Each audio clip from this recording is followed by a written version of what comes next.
cirinya orang yang nanti mutmainnah dan langsung menuju Allah setelah dia meninggal adalah orang yang ridho terhadap apapun keputusan Allah dan akhirnya Allah juga meridhoinya.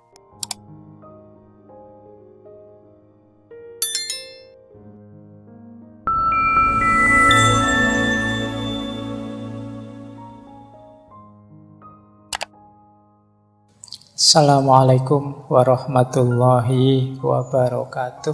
Bismillahirrahmanirrahim. Tips-tips untuk melatih mindful. Yang pertama apa? Coba teman-teman mengembangkan hobinya masing-masing, kreativitasnya. Menggambar, mungkin yang pintar gambar, yang coba menggambar.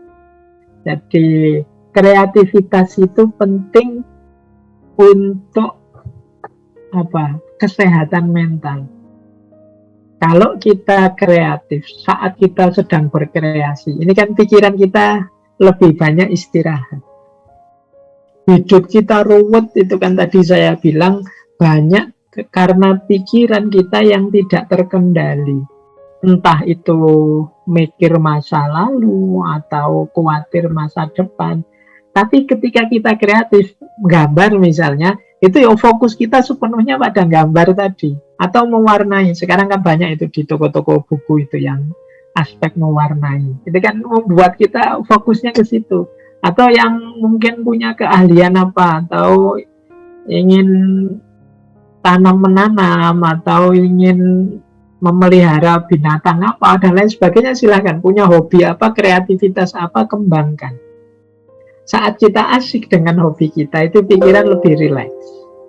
Ini tipsnya saja dalam rangka sebelum kita terjun menikmati hidup yang lebih serius. Ayo kita latih mengistirahatkan pikiran. Jadi kalau pikiran pas lelahnya luar biasa, tidak bisa kita tepis, tidak bisa kita singkirkan kegelisahan-kegelisahan itu. Ayo kreatif. Mungkin mengembangkan hobi, mungkin melakukan apa. Pak, tapi saya tidak bisa Pak gambar Pak. Ya gambar untuk diri sendiri, nggak usah ditunjukin orang deh. Ya, gambar-gambar dilihat-lihat sendiri, terus atau mewarnai saja lah kalau tidak bisa gambar. Itu mudahnya bisa.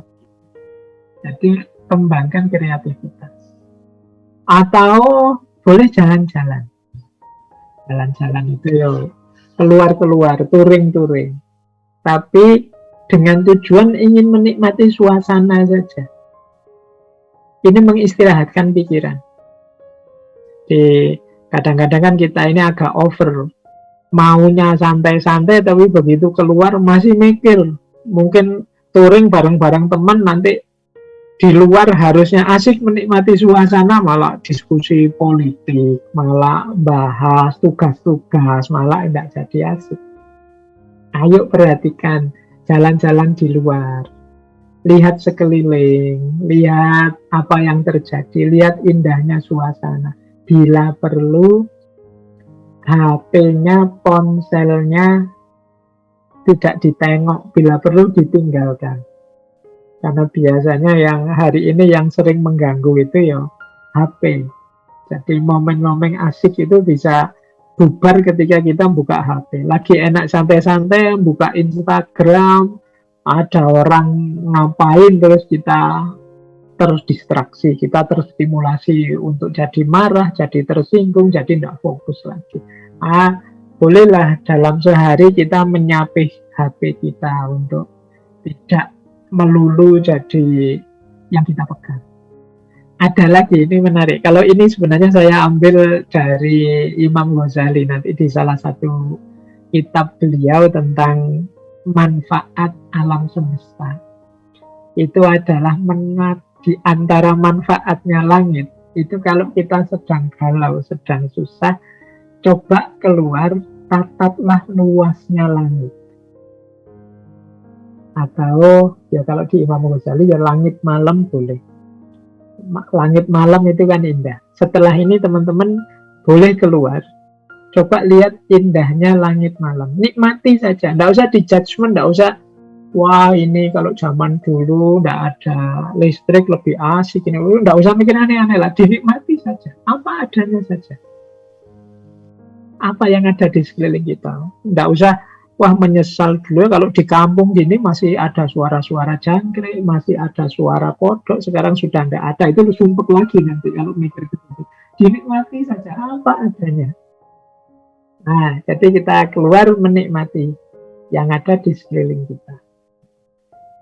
Kemudian boleh juga tipsnya, jadi ini dalam rangka mengistirahatkan pikiran sebenarnya, biar kita lebih sadar, lebih mindful. Ayo kita nikmati apapun yang sedang kita jalankan.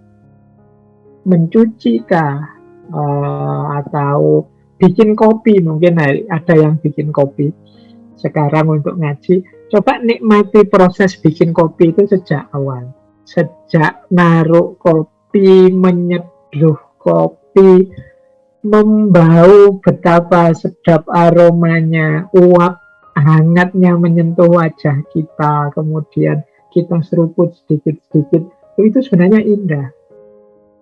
Tapi kita sering cuek dengan proses ini.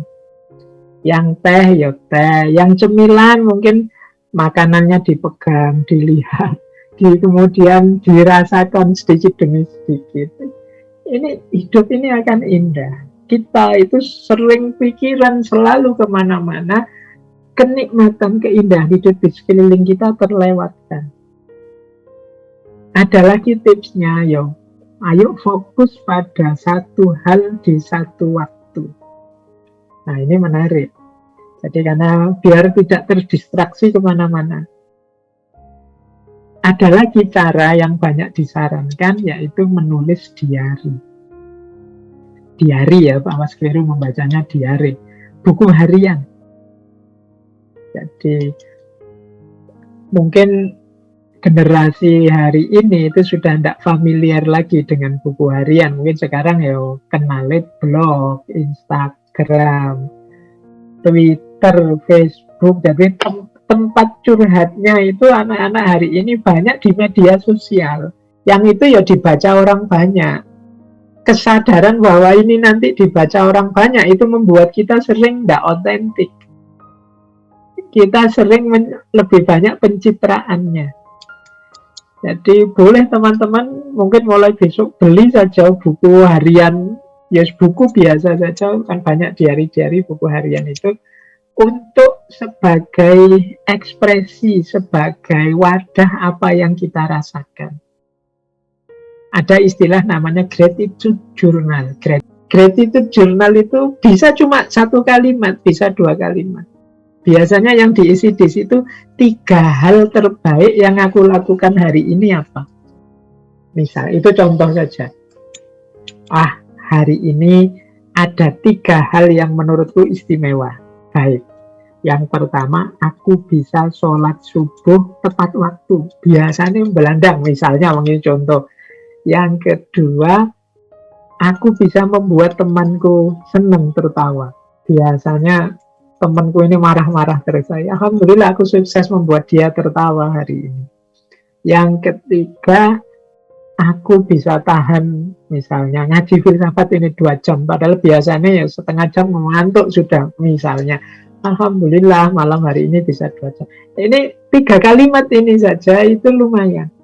Untuk melatih kita mindful. Hidup dengan penuh kesadaran. Yang level mahasiswa mungkin tidak hanya 3 kalimat, bisa lebih panjang. Dan ini momen privat kita. Jadi momen kita menikmati hidup kita.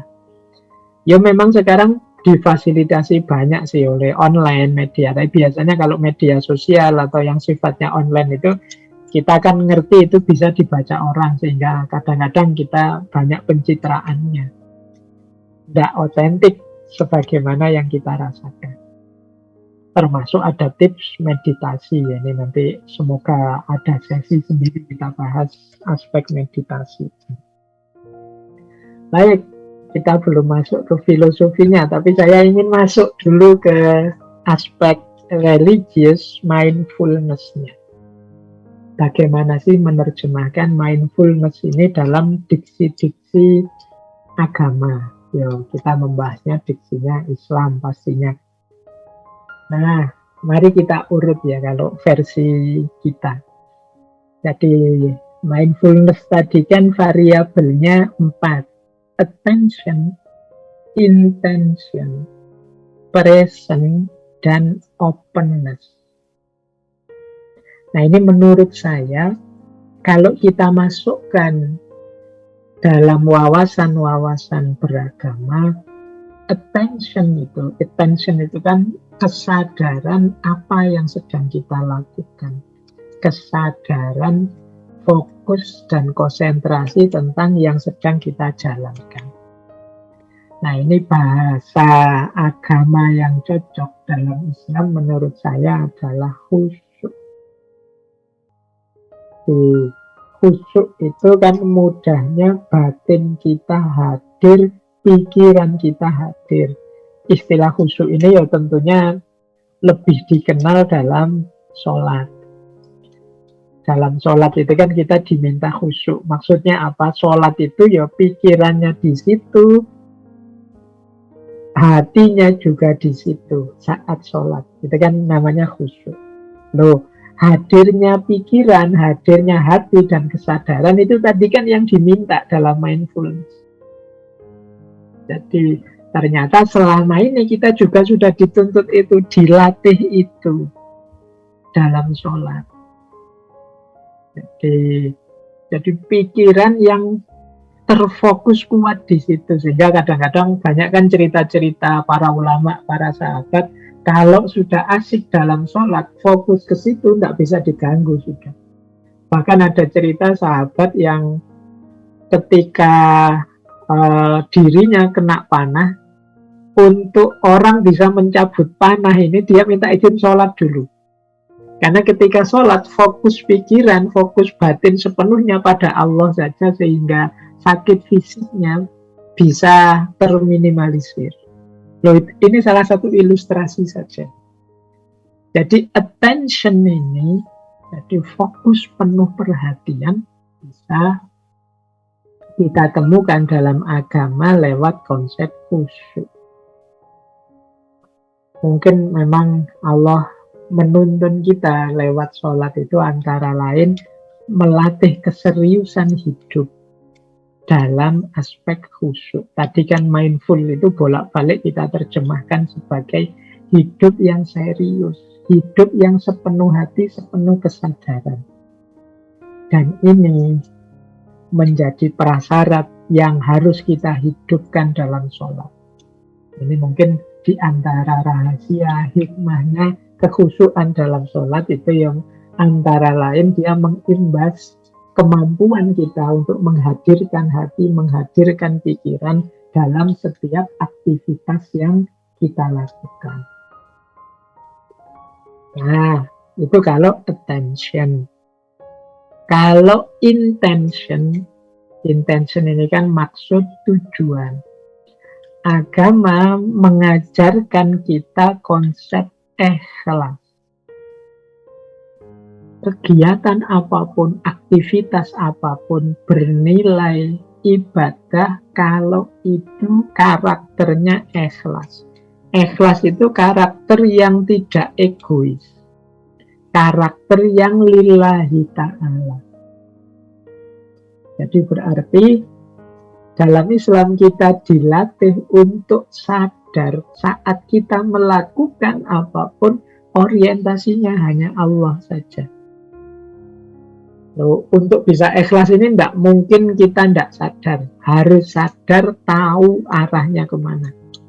Harus diniati jelas bahwa ini saya lakukan lillahi ta'ala. Loh, niat jelas di awal itu membantu kita menghadirkan intention. Jadi menghadirkan maksud dan tujuan. Jadi memudahkan kita untuk tidak harus cari-cari ini tujuannya apa enggak. Segala kebaikan itu mari nawaitunya adalah lillahi ta'ala, untuk Allah saja. Yang ketiga, present. Present itu ya tadi kita definisikan sadar sekarang saat ini di situasi sekarang. Ini kalau dalam Islam itu menurut saya dekat dengan konsep ridho. Jadi radhiyallahu anhum wa radu anhu. Dirinya orang yang nanti mutmainnah dan langsung menuju Allah setelah dia meninggal adalah orang yang ridho terhadap apapun keputusan Allah dan akhirnya Allah juga meridhoinya. Jadi ridho itu menerima. Allah nakdir apapun, Allah menetapkan apapun, berarti situasi apapun, kondisi apapun aku terima. Ini yang pakai istilah kita tadi ya, orang bisa menikmati hidupnya. Orang yang tidak ridho dengan hidupnya, dia tidak bisa nikmat. Tidak ridho kalau sainganku jadi pemimpin, tidak ridho kalau tetanggaku sukses, tidak ridho, dia akan gelisah.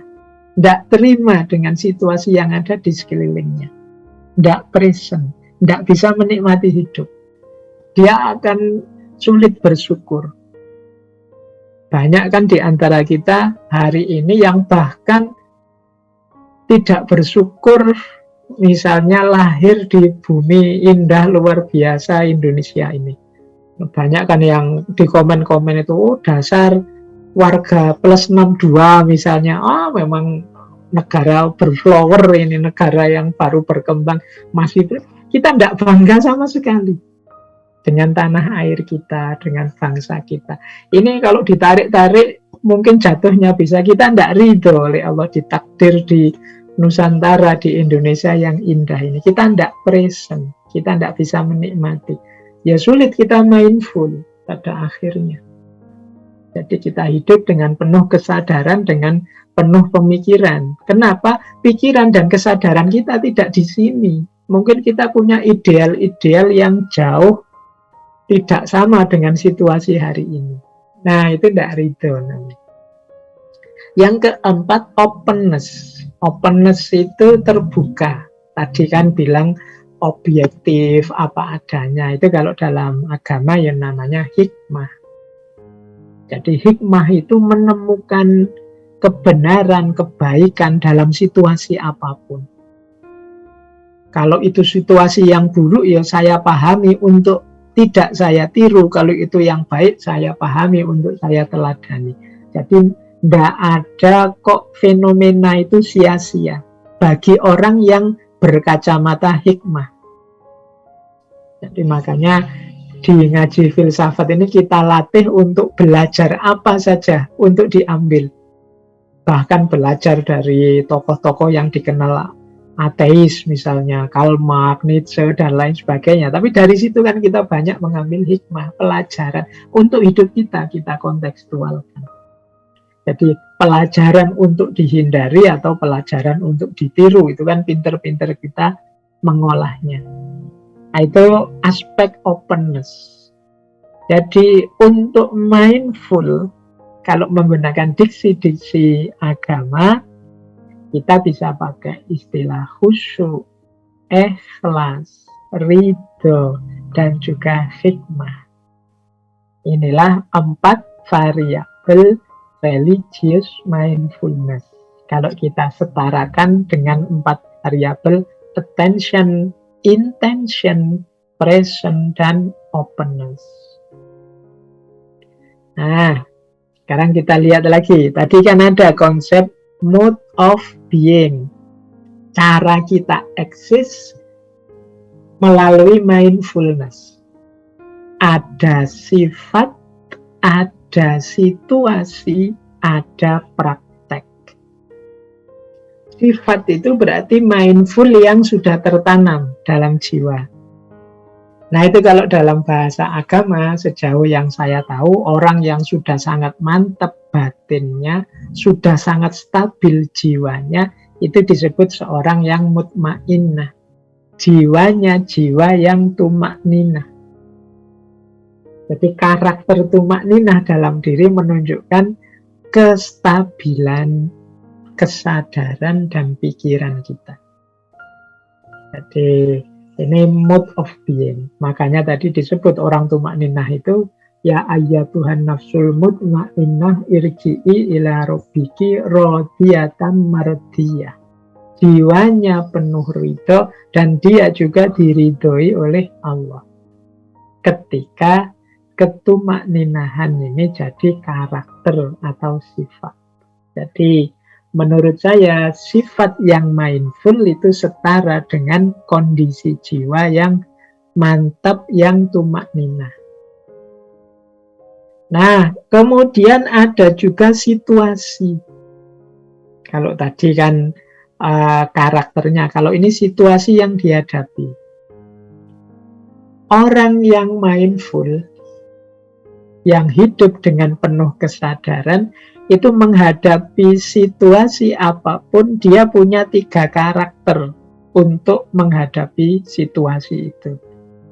Kalau dalam ilmu akhlak, dalam tasawuf itu, yaitu saya pilih 3. Qanaah, yang kedua warok, dan yang ketiga iffah. Qanaah itu kondisi jiwa yang menerima apa adanya anugerah Allah, tidak mengeluh ingin lebih. Ini jiwa yang qanaah. Jadi berarti apa? Orang yang qanaah itu dia sangat mindful. Mengapa? Karena dia sadar situasinya dan menerima apa adanya. Ini kan kalau dalam agama namanya qanaah. Kemudian warok dan iffah. Kalau warok dan iffah ini lanjutannya qanaah. Jadi kemampuan seseorang untuk mengendalikan diri. Kalau dalam tasawuf sering disebut wirai. Orang yang warok, wirai itu orang yang mampu mengendalikan dirinya. Jadi termasuk iffah. Iffah itu orang yang mampu menjaga kehormatan dirinya. Jadi mindfulness dari aspek situasi itu adalah karakter seseorang yang qanaah, warok, dan iffah. Terus saya lanjut. Nah, sekarang prakteknya. Tadi kan praktek ini berarti kita menjalankan ketika mindful ini belum sepenuhnya jadi sifat, jadi situasi. Kita melakukan pelatihan-pelatihan riyadhah, upaya-upaya membentuk jiwa yang mindful. Nah, prakteknya ini istilah yang sering saya pakai di berbagai kesempatan, yaitu jihad, ijtihad, mujahadah. Dalam bahasa Arab, kata-kata jihad, jahada, yujahidu, juhad itu artinya sungguh-sungguh. Jadi ini tadi kan kita disuruh hidup yang sungguh-sungguh. Jihad itu kesungguh-sungguhan berupaya, berikhtiar. Ijtihad itu kesungguh-sungguhan belajar, nambah ilmu, nambah wawasan. Mujahadah itu kesungguh-sungguhan mendekat kepada Allah. Jadi jihad, ijtihad, mujahadah ini kita menjalani hidup secara sungguh-sungguh. Kita upayakan semaksimal mungkin, kita pelajari sedalam mungkin, dan tidak lupa kita mendekat pada Allah, berdoa agar terkabul apa yang kita inginkan. Itulah jihad, ijtihad, dan mujahadah. Ini praktek untuk kita hidup sepenuh hati, sepenuh jiwa. Inilah mode of being-nya mindful tadi. Berarti kita dituntut untuk mengembangkan sifat yang tumakninah, tenang, mantap dalam kebaikan. Kemudian mental yang qanaah, warok, iffah, dan praksis hidup yang dipenuhi dengan jihad, ijtihad, dan mujahadah.